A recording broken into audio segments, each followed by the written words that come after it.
Assalamu alaikum. Thank you, Dr. Musa, and thank you to the GIS team for their kind invitation and their continuous uh, support of education in the area. So I thought I will do the talk rather than just review of how to deal with it in a hybrid fashion. So I will just touch base quickly on um, the management of dislodge or lost stent, and then I'll share with you a case presentation, because I think that will solidify and showcase how difficult it is sometimes actually to deal with this complications. So we know that the incidence of coronary stent loss luckily basically is decreasing. It has been ranging in different reports and series from 1.3, 1.5, all the way down to more contemporary series, down to 0.2 and 0.3%. In one of the older studies in single center experience published back in 2005, Dr. Prilakis showed that the incidence in a high volume, complicated practice, I'd say, it was around 0.3%. Now, what are the causes of stent loss? I could probably divide into two causes, main causes, patients related, and that's talking about the anatomy, tortuous and calcified angulated lesion. That's the main cause when it comes to the anatomy. And I think we have operator-related reasons. Number one, by far, is suboptimal lesion preparation. And I'm sure in any difficulty you experience with these cases in hindsight, if you would do more preparation of the lesion, would probably do better. Also, I think aggressive stent manipulation in these cases could add to the risk. So there is a very nice algorithm in PSAR online. You can find it in the textbook as well. That would summarize basically how to deal with it. And when you look at the stent loss, you look at it in two main parts: either total loss with partial balloon, loss with balloon is still partially in, and that would also mean that your wire is still in. So if you have that, okay, you have multiple options. And now you have to take it case by case. It would be difficult actually to adopt this as a general rule. For example, if you have your balloon still in, but you have long stent, and let's just say that half your balloon out, it will be difficult to drag it because you drag it from distal to proximal. You know that the chance of disforming the stent is very high. But if you have a short stent, then probably you can get away with this. So the first step, low pressure balloon inflation and try to retrieve. If it failed, advance a new balloon distal to the stent, and again, low inflation, and try to retrieve. And I should say that you should probably avoid any aggressive efforts in these situations. If it failed and you have an acceptable stent vessel sizing, then probably the best thing is just, stent it, deploy and optimize it with balloons. If you think that the stent size, vessel size mismatch, then you have multiple options. Either you go with retrievable strategy, stent crush, or partially inflated balloon and advance it forward rather than backward. So what would we do if you have a stent and guide wire loss? So both. The recommendation is to pass a coronary wire distal to secure the vessel, and that would give you option to manage. Then you try to use a snare to retrieve the lost stent, and they have described multiple ways, not only the snare. I think probably most of us we're used to the snare. Probably, I don't know if anybody has used biotome or forceps in this situation. I haven't used one since the time of my training. We used to do myocardial biopsy. So the most widely used available in the market is the snare. If it failed, then the final option would be to crush the stent to the vessel wall with a new stent. And that probably should be the last option for cases in case of left main. If retrieval always is successful, then make sure that to check the stent and the balloon integrity after retrieval. Now, the retrieval technique, as I said, snare is most widely used. One, forceps, multiple wire technique also had been described, and I think we've seen a case yesterday. I added this one because it relates to our case, although we did not use it, but I think that's one of the atraumatic, well-controlled way of extracting the stent. If you have a guide wire, guide catheter extension, okay, enter the guide, and probably if you manage to get it through the stent, so you just sort of swallow the stent, you can do what I call it crush and trap technique using a balloon. So you crush the stent to the guide extension, then you just remove it in one piece. That will ensure that when the stent is disformed, it will be easier to get it in the guide rather than removing the guide and the whole system in one piece. What I've noticed actually with the last experience is most widely available snares do not meant actually to be for us, for the IRR team, okay? Because when you look at the length, most of them actually, they come at 120, that the wire itself and the catheter is 100. And the catheter with using the catheter, they're 100. So it'll be difficult actually to use it. You should make sure that you have micro snare. So these are the most widely used one in the market. I think Merit and Medtronic by far the most widely used one. And that's what we have. But make sure that you get the micro. So in a snare, you can see the top two ones, the one that we need. The other one, you cannot use it unless you start doing crazy maneuvering. Because the length of the snare is 175 and the catheter length is 150. So you can use it. The other one, 100, you cannot use it through the normal guides. So let's move on to case to show you the challenge that we face when you deal with these cases.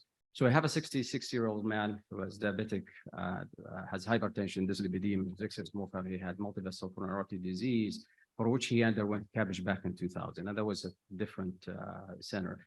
Shortly after his CABG, almost within a month, he was readmitted with ACS, and apparently they reported, one of his report, that all graphs went down, so they ended up basically doing LAD, mid-LAD back to left main stenting.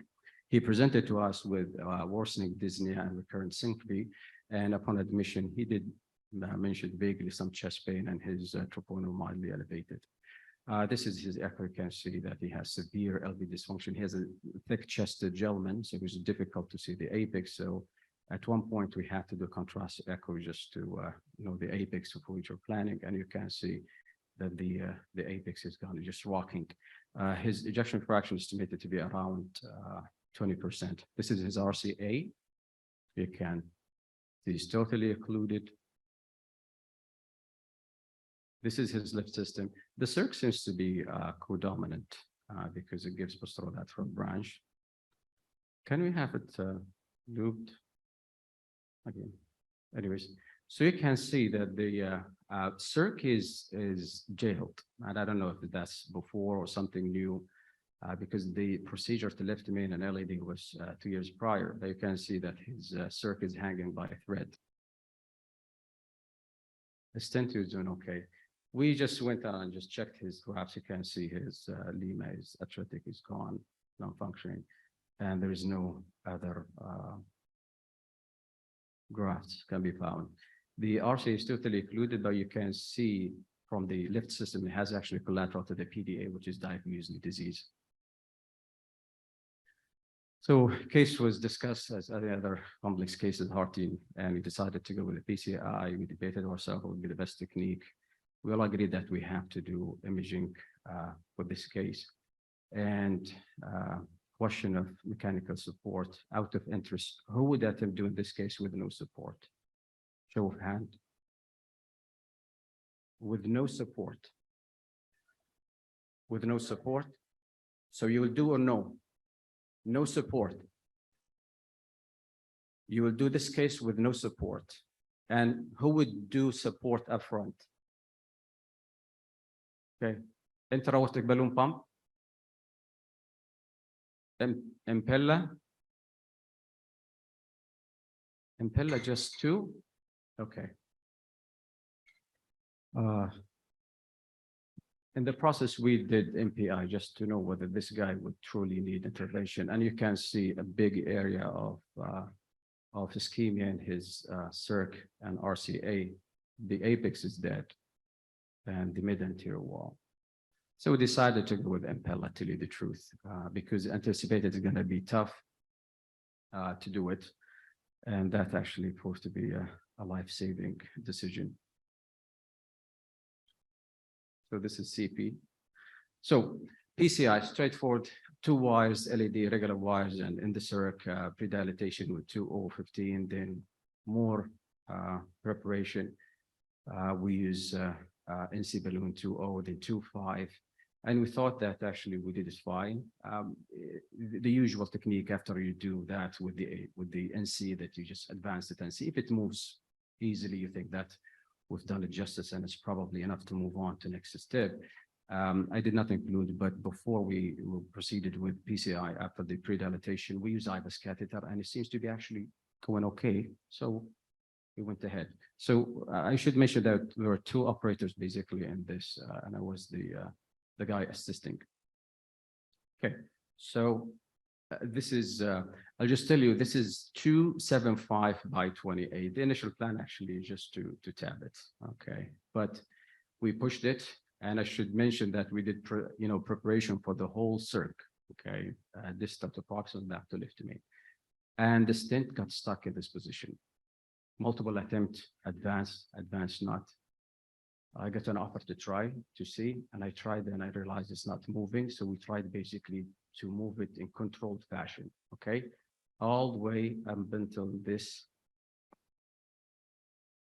stage, and it would not budge. And the balloon, we used it because it was difficult. So we thought for control with the balloon, the LED for anchoring business, okay? So installed in this position. And then after that, this is what happened. So remember, it was 28 millimeter stent. So you can see that's probably around 5 or 8 still in the circ, and the rest in left to main, and it's partially deformed, okay? It's shortened, okay? And that's from manipulation, most likely from the tip of the catheter, guide catheter, pushing the stent. So just, longitudinal deformation. So out of interest, and I'm running out of time, but who would attempt snaring? So I have no wire, snare. Okay. So quickly we debated that. The primary operator said, well, let's just give it a try. And I wasn't actually keen because I thought that the last part of the stent got actually attached. It was entanglement of metal rather than anything else. And I was concerned that if we just yank it, with force, that we might end up basically deforming left main stent. But he said, let's just give it a soft try. And that's when I realized that our snare is the regular one. It's big loop, and it's, you cannot even use it with my catheter because the catheter is 100, the catheter of the snare is 100. So we just took it out of the box, try it, said, if you can just catch the tip of it. It didn't work, so I said, just slight attempt and let's move on. So at that time, we realized that the only option for this guy to minimize any further damage, okay, is to just crush it. And luckily, we're extremely lucky because this guy was an Impella. It was a smooth, honestly sailing. If we had nothing, because we started basically with a blood pressure of 80. This is how bad his every function is. Okay, so I used pilot. I went actually behind the stent. Okay, I wanted to crush the stent back onto left to main to avoid the ostomy LED. We did that. You can see the enhancement, what's remaining of that stent in the area, very aggressive crushing. We use balloons up to 3.5. This is an OCT image. The initial one wasn't good, so I just sought to show you. You can see from 3 o'clock almost to 6 o'clock that the stent that we crushed. Okay, so it was very well crushed. Then after that, we decided to go with reverse clot, and we did 3/021, and we completed the procedure from proximal to distal circ with final kissing and pot into left main, and this is the final result. So that was probably 5 months ago. Patient had follow-up, and he's doing fantastic. So take-home message: know your algorithms very well. Okay, the worst time to improvise actually is that when you have a disaster. Make sure always to have your proper bailout items in your cath lab. Unfortunately, a complication happen. Don't panic. So the first advice, call for help. And as I said, in these high-risk procedures, actually work to operators. Make sure that you keep your ACT very therapeutic. And always remember, do not go from bad to worse. You have, to study your outcome carefully, attempt retrieval of lost stent only if plausible, and otherwise deploy or crush. And any single time you go through tough cases, you have to reflect at the end, learn, change, and move on. Thank you so much.